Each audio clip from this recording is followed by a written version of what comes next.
Next! The odds of going pro using 40,000 marbles. Before we even start, what's the hardest sport to go pro in? Maybe golf. I don't know. Statistically, I'm going to guess in the U.S. it's American football. Just off the amount of people that play it and then go pro and how little teams there are. Baseball, it's easier because there's so many teams. Same with soccer. That's worldwide, though. And then MMA. MMA is probably really hard to go pro because there's not that many MMA fighters, but there's not that many people that go into MMA. All right, lock it in. This is how many men there are, at least today, on this planet. Each of these marbles represents 100,000 men. There are roughly 4 billion of us. Almost all of us, women and men, will play a sport at some point in time. Very few of us will ever make it to the pinnacle. Just how difficult is it to make it to the top? Let's start with the global game, the more literal version of football. I feel like going pro in soccer is really hard, but it's probably not the hardest because there's so many teams. Perhaps the most challenging sport to evaluate, as many countries do not accurately track. What's the most played sport by every person? Probably soccer. In the U.S., I would say it's maybe t-ball. Actually, no, women don't play t-ball, really. They play softball. Like, most women I know have never played t-ball. I played t-ball when I was a kid, then I played soccer. I feel like everybody gets into soccer. England.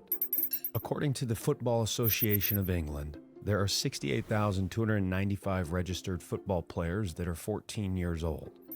Over the last 4 years, 246 English football players made their debuts with the English Premier League, what many consider to be the top domestic league with the most depth.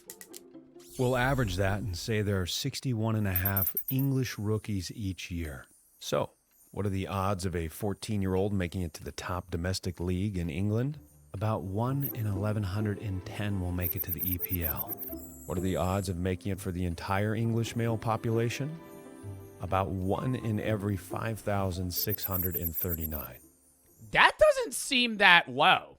Am I crazy? That seems like fairly possible. Like 1 in 1,110 English soccer players make it to the pro leagues. That's like not that impossible. Wait until they get to baseball, Joe. Dude, wait until they get to the NBA. Wait until they get to the NBA. The odds of making it to the NBA is probably like 1 in fucking 20 million. Let's head across the pond to a game that is played on a frozen pond. Hockey? Hockey.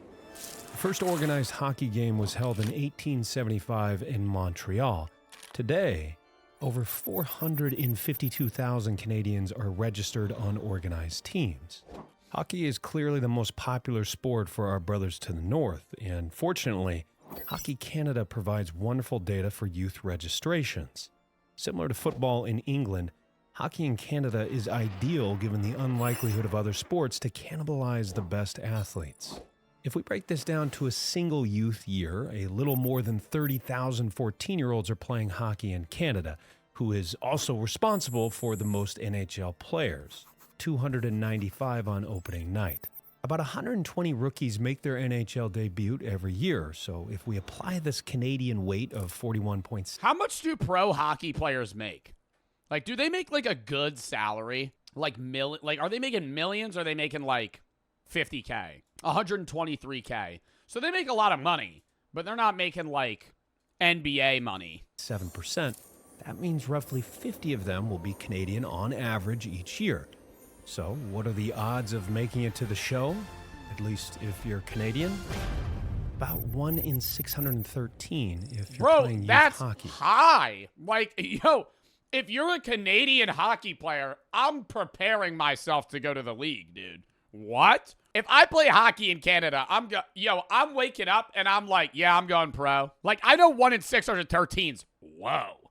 But like, bitch, that's not that low. That ain't hitting the lottery. 1 in 613. Somebody you know would go pro. If we look at all 14-year-old males, those odds are about 1 in every 4,371.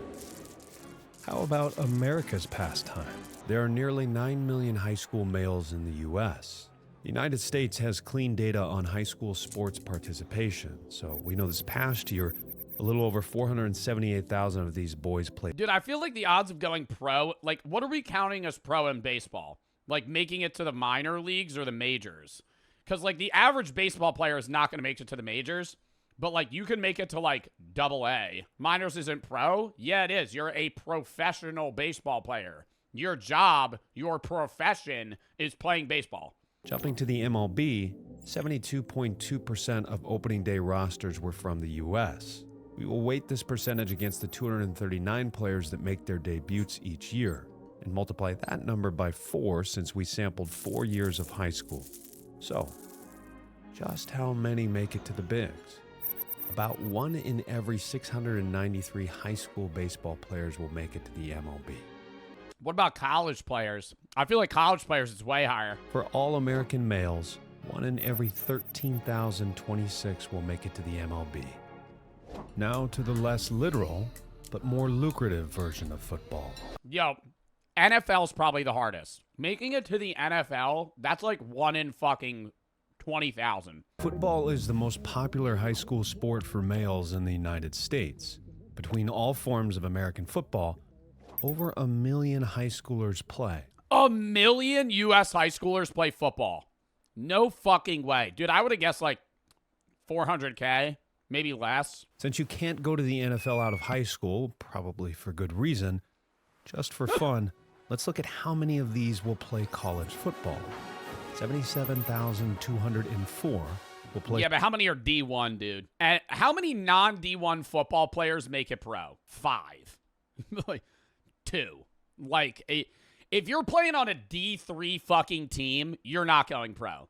I don't want to be a dickhead here. You're not going pro. If you play for your fucking local community college football team in college, you're not making it to the fucking NFL. Josh Allen did. Yeah, you're going to reference the one guy that did. He went to the University of Wyoming. University of Wyoming's D1. Shut the fuck up. Yeah, I would have been pro in the NFL, dude, if I didn't throw out my fucking shoulder that one time. Now I'm sitting here watching YouTube videos.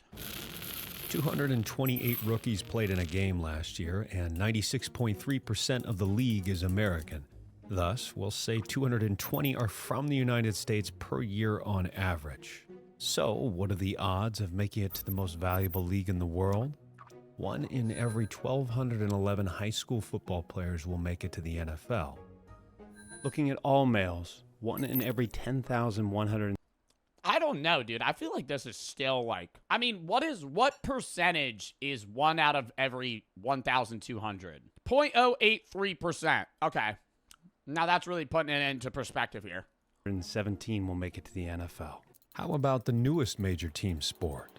The one that started in a PE class a little over 100 years ago. At the high Dodgeball. school level, a little over 537,000 boys play on a basketball. Basketball started 100 years ago? And of those, 3.6% will play in college. That's 19,213 male college basketball players. Each year, about 93 rookies will debut in the top basketball league, the NBA. Only 93 in that many teams? On average, 71 of them will be Americans. So, how difficult is it to make it to the NBA? 1 in every 1,880 high school basketball players will make it to the NBA. For all males, 1 in every 31,450 will play in the NBA. Looking at all our sports, basketball appears to be the most challenging to make it to the top. In the whole There is world? much, and by the way, I put a lot of time, energy, and research into these videos, so if you're enjoying it, I am enjoying it. I am enjoying it. Michael McKelvey. I'd really appreciate if you I'm having a fun time. subscribe. To understand this, let's head back to the beginning. The year is 1890, and exactly The year is 1890, and the Dodgers are bringing out Babe Ruth. Stepping up to the plate. He's lining up about 35 feet away from the pitching mound. Here comes a fastball. Oh, he hit it out of the park. I hate that accent. What, the Mid-Atlantic or whatever? The Dodgers are going for a 13-0 lead right now, going into the Yankees. Fucking hate you. You hear that shit? You're like, dude, nobody talks like that. one person is playing basketball. In fact, 1 is even aware of it. Because Dr. James A. Naismith come out with this whippersnapper game called basketball. he invented it. By 1898, the game has caught on a little bit, at least locally. The first professional league is formed, the NBL. 6 teams play on chicken-wired courts. The game is far from global. Canada is playing it recreationally, but these teams are composed of just local Americans. Throughout the next few decades, the professional leagues struggled to stay afloat, and eventually the NBL merges with the NBA. This was important, but what was far more important was something dramatic that happened. 2 inventions that would transform not just basketball, but all of sports. Shaq shattering the fucking backboard. That's what made the end. When you watch Shaq fucking 7 feet tall dunk and he fucking slams and then the game has to fucking be postponed because he broke the fucking court. Oh, the TV. Radio. The radio. And we have it here, folks. And television. With broadcasting and advertising capabilities, sport. Yo, I swear to God, I haven't played basketball competitively ever. I think I could step on a court right now and dust a motherfucker from 1940. I'm telling you right now, I think any of us, chat, could hop on the mound of any pro game from like the early 1900s and just fucking whoop their ass. Put me in the fucking outfield in early fucking baseball from like the 1880s. I would murder them. I would murder them. Sports became an increasingly larger business, driving revenue and growing games like basketball, but profits weren't Bro, look how they dribble the ball, bro. like basketball, but profits weren't the only outcome. Far from it. In 1978, something monumental You wouldn't have a glove? They didn't have gloves in the 1880s. They just caught it with their hands? That's not true. would occur, except this was not broadcasted.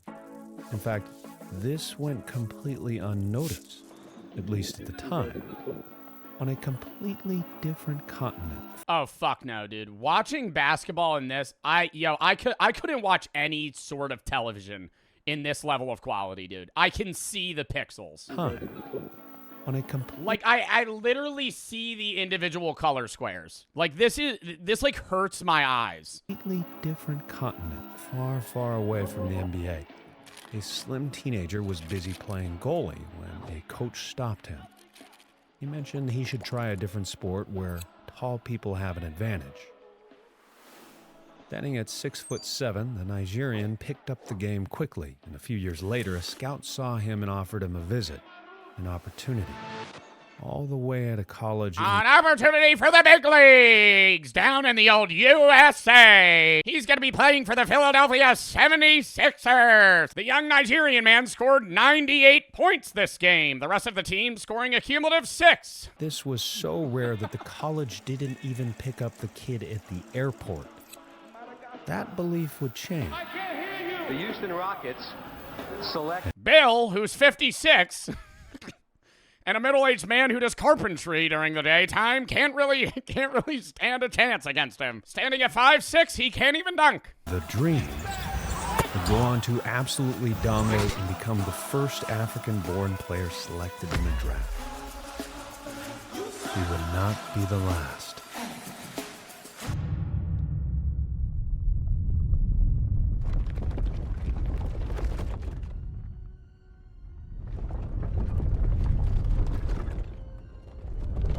What the fuck am I watching right now?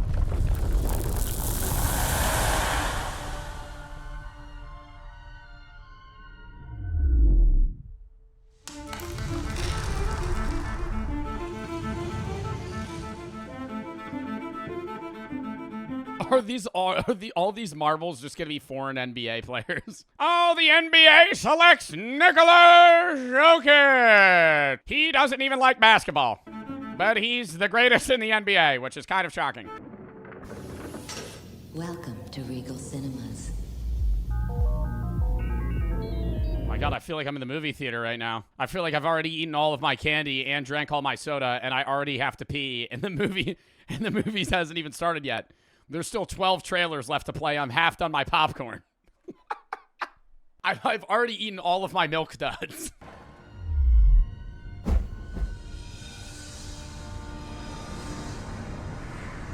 This is very satisfying.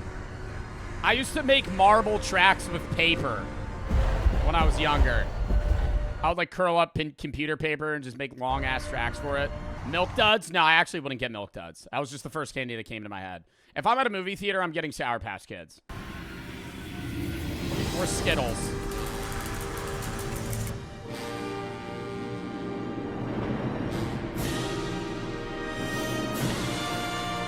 And the whole thing started with a couple of peach baskets. This is Solomon Alabi. Like Hakeem, he played in the NBA. Like Hakeem, he is from Nigeria. And like Hakeem, he is tall.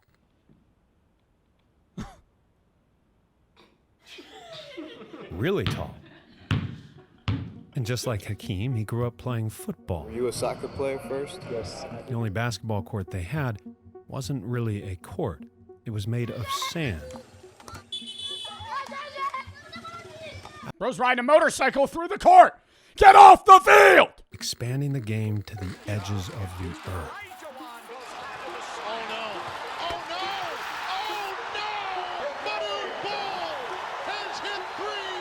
Trailblazers select Arvydas Sabonis of the Soviet Union. Luol Deng from Giannis Antetokounmpo. Joel Embiid. Yo, who was the really tall Chinese player? Oh my god, I can't remember his name. He played when Shaq played. Jokic. Yao Ming, yeah. Luka Doncic. One might notice something interesting when looking at NBA players that grew up outside of North America. They are largely tall. NBA tall. Solo tall. Yeah, dude. I didn't even think about that. Like, the NBA, the majority of NBA players that are like 6'2 to 6'6 are all from the U.S. But if a motherfucker's in the NBA and they're like 6'8 or taller, they're like always from another country. Just look at the top 30 players that weren't born in North America last year. Only one, Luka Doncic, was a guard, and he's 6'7", far from the traditional guard. Furthermore, for the top 32 point guards last year, 29 were from the United States and 2 were from Canada. Only one grew up in a different country. Luka. Why aren't we seeing more solos at shorter positions? What's convenient about height is how straightforward of a measurement it is. Yeah, no, you know what I'm thinking it is? You know what I'm thinking it is? There could be better NBA players from different countries than the people we have in the United States. But basketball is still in other countries primarily a sport that you really get into at a young age if you're really tall. So the reason we're picking those people is because they're probably 6 foot when they're fucking 10. And then everybody goes, oh, you should play in the NBA. And then they go, oh, okay. And then they fucking start training for basketball. You know height is important for the game of basketball. You probably don't know just how important it is. Let's take a look. Let's look at this positionally.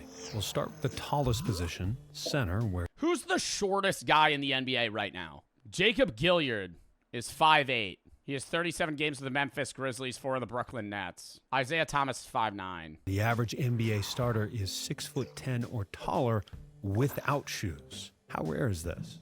Well, using US CDC data, about 1 in every 111,425 males are this height or taller. To visualize this, if we were to fill college football's largest stadium, the Big House, there would be about 1 NBA center on average in attendance. For someone like Solo, the odds are even more staggering. Only 1 in roughly 3 million US males are this height or taller. A couple notes. The US... Well, isn't it a statistical fact that if you're 7 feet tall or higher, there's like a 1 in 11 chance that you're in the NBA right now? Is taller than the average world height, and importantly, this is barefoot CDC measured height, not someone's self-reported height. Believe it or not, we tend to exaggerate this. At least males do. No, we look don't. At each position per 100,000 males. At our next position, power forward, where the average barefoot height ranges from 6'7" to 6'10" for our starters, you'd expect to see about 51 or 52 men per 100,000. At small forward, you would see about 411 males between 6'5" and 6'7". Moving to shooting guard, where the average NBA height was 6'3" to 6'4", you would expect to see 2,240 men this height. And what about our final position, point guard? This is Rob. I played with Rob in college. Rob is a D1 point guard. He is very good, 5'10". He's taller than the average American male. But in basketball, he is one of many.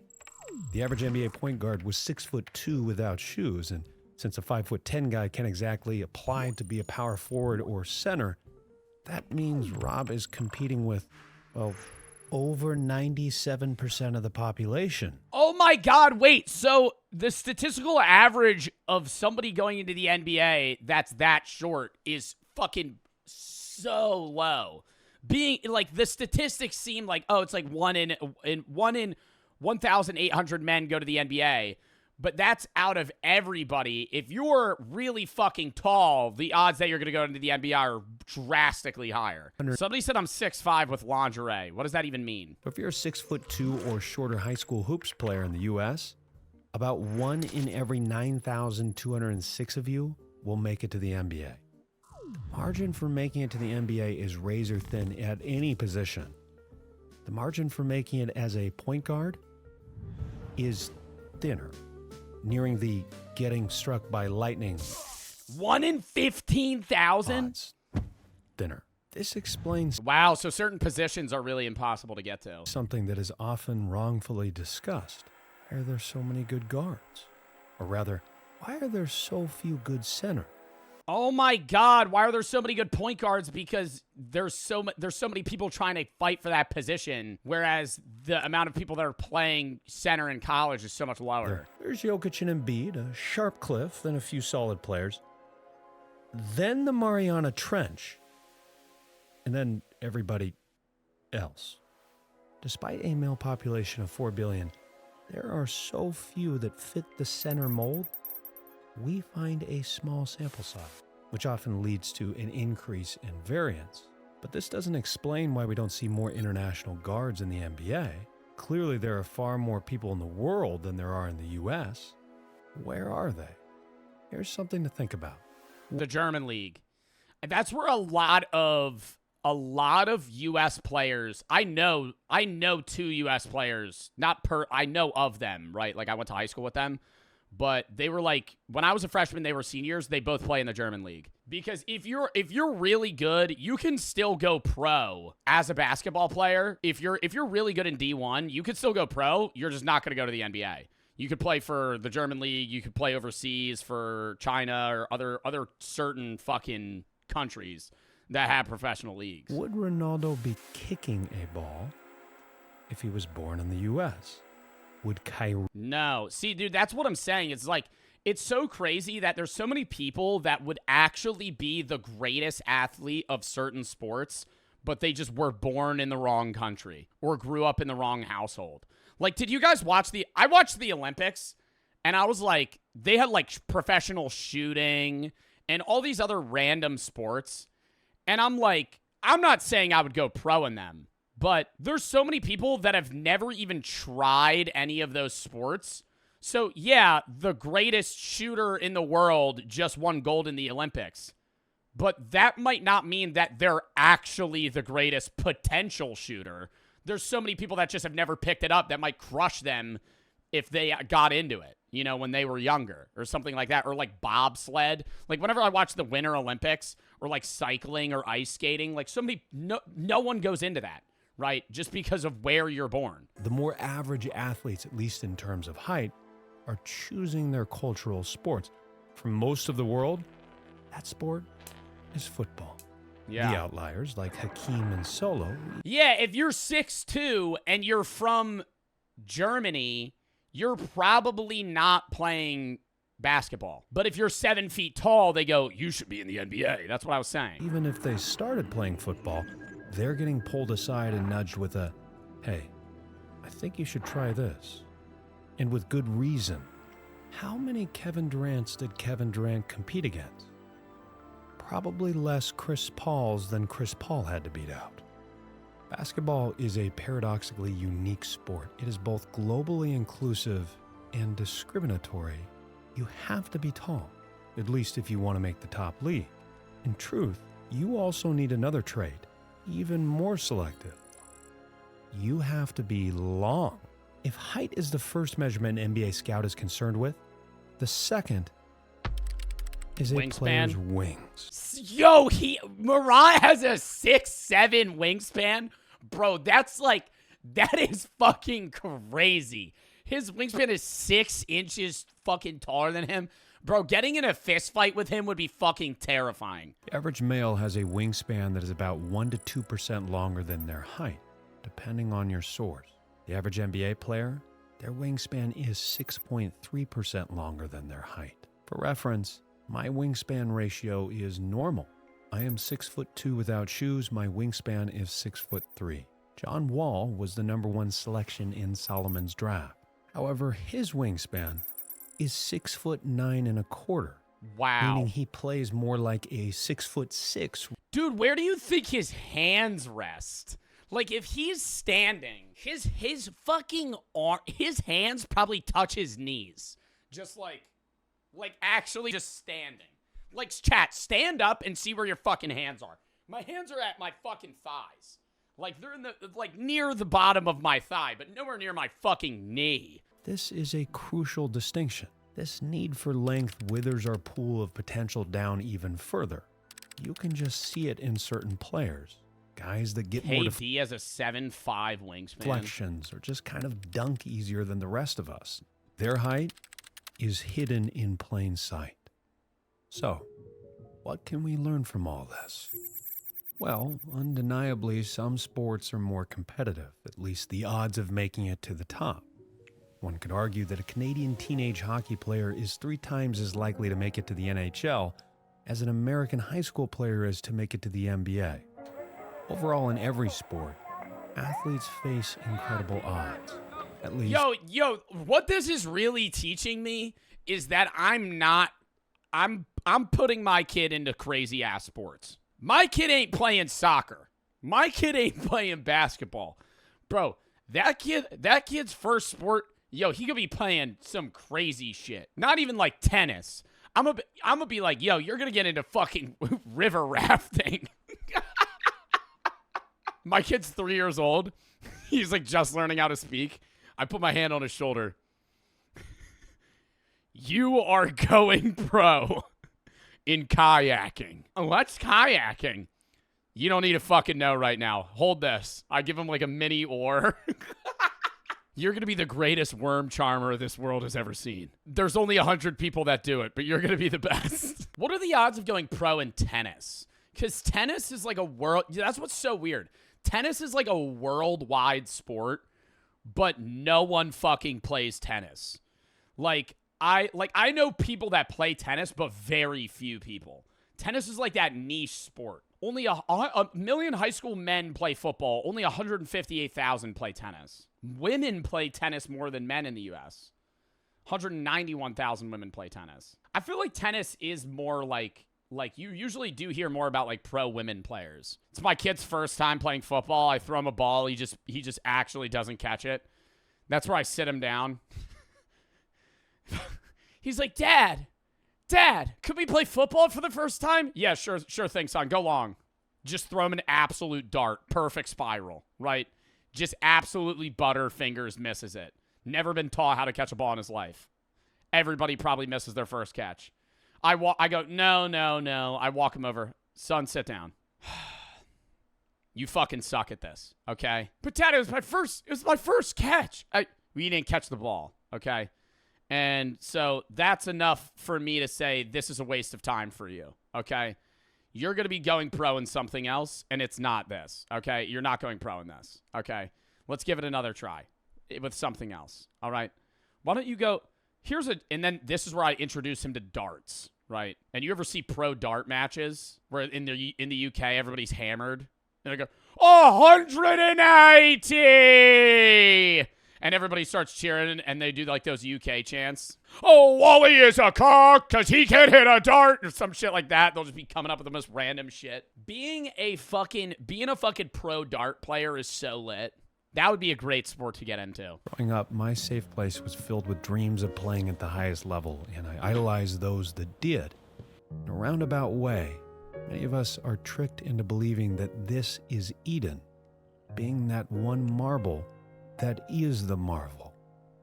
But this is a mirage. While we can love watching and playing sports, we all run out of talent in some way at some point in time. That is not a character defect. The pinnacle is not the point. The odds are only against you if you view it that way.